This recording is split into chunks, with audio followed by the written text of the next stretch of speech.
Kasabay ng pag-usbong ng popularidad ng baseball sa bansa, binigyan din ng baseball coach na si Marlon Ulanimo na patuloy din ang paglawak ng komunidad ng naturang sport sa probinsya ng Ilocos Norte. May ulat si Bernadette Tinoy.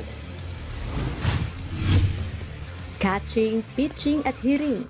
Hilig ni Mico Ramos at Christian Talum ang paglalaro ng baseball sa probinsya ng Ilocos Norte.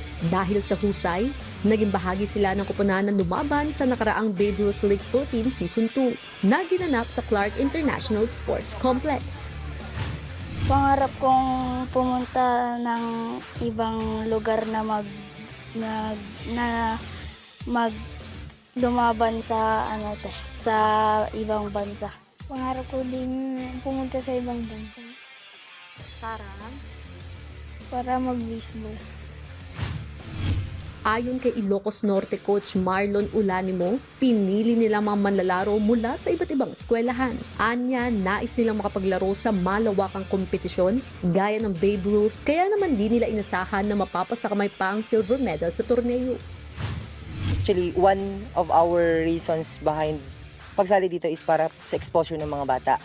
Hindi po namin expect din na masasali sa championship nasa isip po namin na gusto naming sumali. Tsaka mag-champion na din, siyempre.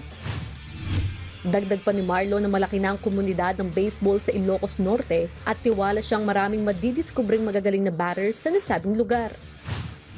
Simula lang po siya sa maliit, pero dumami po yung teams na sumasali.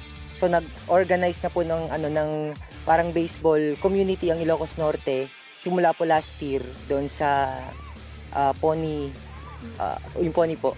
So doon na po nagsimula lahat-lahat. And then halos lahat na po ng municipality sa amin sa Ilocos Norte, may mga entry na po sila. Bernadette Tinoy para sa Atletang Pilipino, para sa Bayan.